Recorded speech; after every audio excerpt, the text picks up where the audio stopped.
Good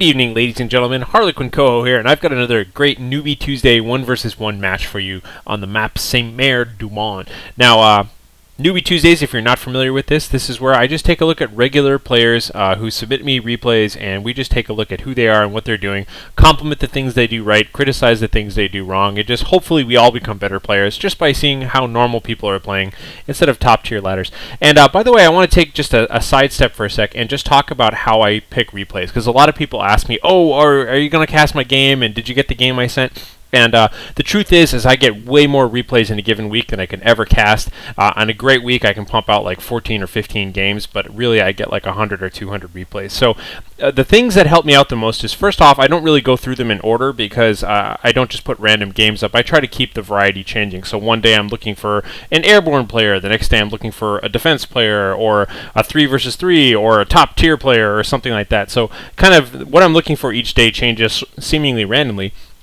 But what you can do to help me search through your games is that I'm always picking out games, you know, new games, old games, whatever.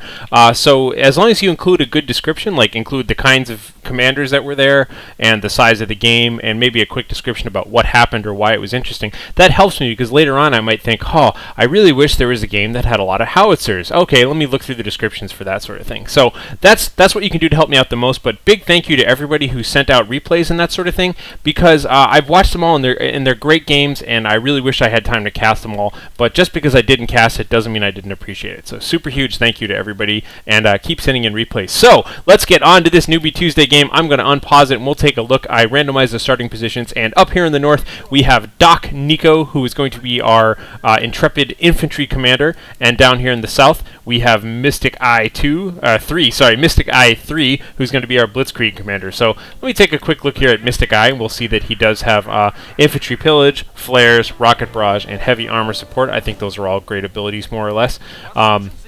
Flare is wonderful.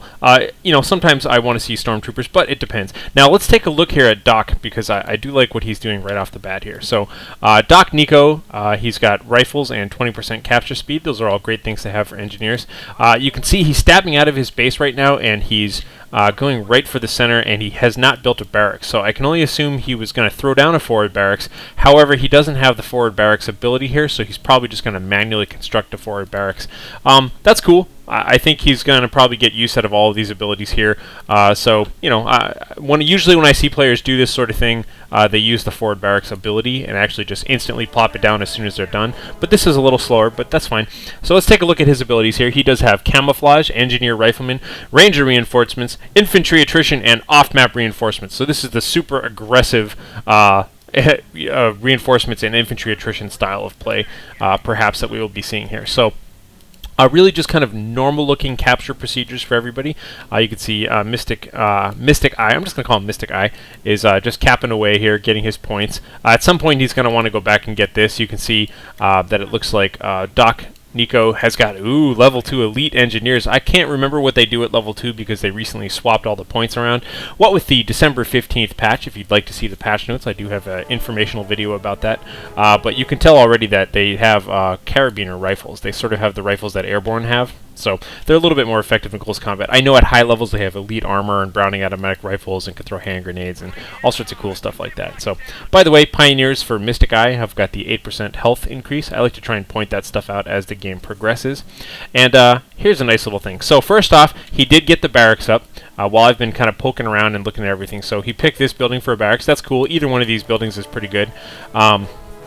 And I like this detail here. He went ahead and just barbed wired off this area here. This is a sneaky, annoying kind of back alley doorway kind of here. Oh, and look at this beautiful HMG placement here. So it looks like MysticEye III. And by the way, I'm just going to pause again for a second. A lot of people say like, oh, but that person was, had 5 commander abilities. How were they a noob? Honestly, I just let people self-select. If people submit me a replay saying, oh, this is a newbie replay, I'm new at 1v1, I'm new at something, I don't necessarily think newbie means terrible and newbie means you haven't leveled or anything like that. So I'm totally okay with high-level people saying, you know what, I'm kind of new to 1v1, so here's the replay. And I think that's the case here. So you'll see some high-level heroes and stuff like that. But again, you just need to play and level them. That's fine. So nice looking machine gun here placement. Unfortunately, he doesn't have any way to view this area here, but he's totally covering this this forward barracks here. And you can see as soon as the riflemen come out, he is going to reposition a little bit around the corner here, but suddenly you see that this barbed wire here is actually backfiring on DocNiko. I still think it's a good idea to put barbed wire there, but look at the positioning now that this HMG team is in. All of these riflemen coming out of this building are totally pinned here. What I was saying is I still think that this is a good idea to barbed wire there, but in this case it happens to be hurting him a little bit. These riflemen really need to get the heck out of the way. Going in the building is just going to make this hurt more, I think. I think he really needs to exit the building and get behind the building right now. So, but constant suppression here in the center. This is going to get old really quickly. You can see the Venerable Volksgrenadiers. And by the way, a lot of people pointed out to me when I mentioned the December 15th patch notes, I forgot to point out that Venerable Volksgrenadiers now do correctly move very slowly. You can see how slow they are here. They're supposed to be old and feeble people. At level 5, they gain a sprint ability that helps them make up for it. But you can see right now that MysticEye is just putting terrific pressure on this forward barracks. And so, honestly, the slowness of getting this out is really coming into play here, as DocNiko is having a hard time kind of fighting this sort of stuff off. So the guys inside the building really need to get out of this building right now. The buildings are great because they make it harder to hit each individual unit, but you can see you pretty much never want to take a German MG42 to the face. That's not a good idea at all. So he's going to have to get out of that building pretty quickly. Meanwhile, just a little bit of light firing going on here. I think these riflemen have it covered, but that's about that. So a couple of things I do like here. It is important to remember the rest of the map, even when you have kind of intense things going on. You can see that DocNiko and MysticEye both are kind of noodling around the map here, cutting through barbed wire, capping points, and things like that. Now here we have some of this delicious flanking. I do like seeing this. I'm not sure about capping this point, but as you can see here, he does exactly have enough range to flamethrower these HMG team, and is actually even getting quite lucky with the flamethrower and killing both of the machine gunners and now pursuing them doggedly. So these guys are in green cover right now just by standing up against that brick wall, so really dangerous position to be in, especially if you're covered by a flamethrower, and it looks like this accomplished HMG team is going to have to run away. So beautiful flank! Just remember that, folks. If you're having trouble with machine guns, this whole nonsense over here kind of took way too long to get resolved, and I thought he was in a lot of danger by staying there the whole time, but eventually just a single flank was all it took. Now we do see a sniper coming in, and his own MysticEye's own flame engineers moving on up. This sniper is way too far out of position. Remember, don't ever get greedy with your snipers. Oh, and he's getting a few lucky shots. Is he going to get away? No, he gets taken out by the rifleman. That's unfortunate. Remember, snipers are really good. He could have just hung way back here with the sniper, and it would have been fine. It would have taken forever for these guys to get up there. So just be careful when you're rallying your snipers.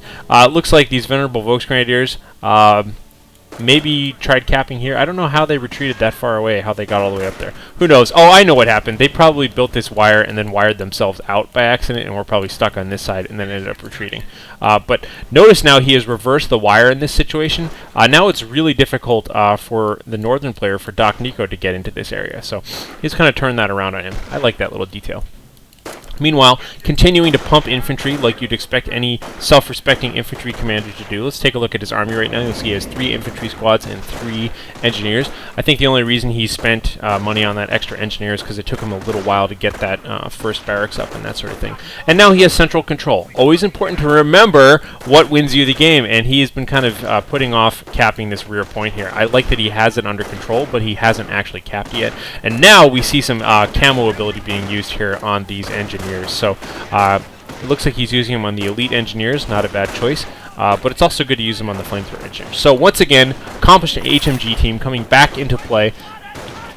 You can see that this is just a beautiful place to put a machine gun team because it's got a wide range of fire. It's got windows on all sides, and really it can just kind of take its pick as to which target it's going to fire at. So we'll have to see if that can rotate around here, and you'll see, yep, he's poking out the bottom left-hand window there. And just once again, just going to be putting a lot of suppressing firepower onto these riflemen, who are just kind of firing away at the building, but that's a very slow and ineffective way to do damage. You can see infantry pillage is activated. I'm going to go ahead and switch on up to MysticEyeIII's point of view. Infantry pillage has been activated for a little while, and not only does that give him manpower and munitions when he gets kills, but it also heals his units a little bit. So that's working out quite well. Check out the power of that machine gun, sawing in half this giant concrete brick structure here. Looking pretty good. So other details I like that I'm seeing right away from MysticEye. Nice positioning on a bunker here. This is inevitably going to become a medic bunker. Boom, and there he goes. He's upgrading it. Always a good idea if you're going to fight, especially in this map. This map, it tends to be almost impossible to control anything on this side of the center. It's pretty much always neatly divided down the middle, at least here in the center area. And check it out. We can see breaking camouflage. We've got these camouflage flamethrower engineers coming on out. You can see they get that extra attack speed upgrade. It was a brilliant flank, and they were putting a lot of pressure on this HMG team, but unfortunately, it looked like MysticEye had his own flamethrower pioneers coming up, flaming in return, and then on the retreat getting killed by the HMG squad. So a lot of kills there, and unfortunately, it was a good move, but it was also a good counter. We can see more elite engineers moving around here in the time being. It looked like during all of that, DocNiko capped this flag and planted a mine here. Great idea, and again, planting more mines in this line of entrance into his area here. So I do like that. And now the sniper is sneaking around once again. These are all good things. Sniper in a building is always cool if you don't suspect that your opponent has a sniper, but for the most part, I like seeing snipers just kind of moving around on the field and that sort of thing, so that's pretty good. We can see here that it looks like maybe these guys had their own mine blown up in their face while they were building it. Perhaps a grenade. These guys could be... Those could be Cats and Myers Volkswagens. I'll have to check on that in a sec. Meanwhile, the elite engineers just coming back here to cap this point once again. But you can see the strong central control between having the HMG team and having the sniper. This is going to make it very hard for a rifleman to pour out. And really what he needs to do is come up with some sort of flanking strategy here.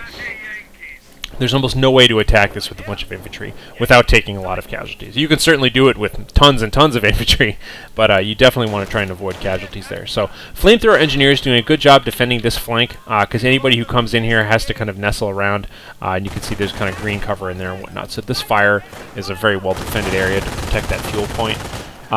But meanwhile, we just see heavy machine gun just pouring in here right now. Sniper just taking some kills here. I believe when I was watching this part of the replay the first time, I had it on fast.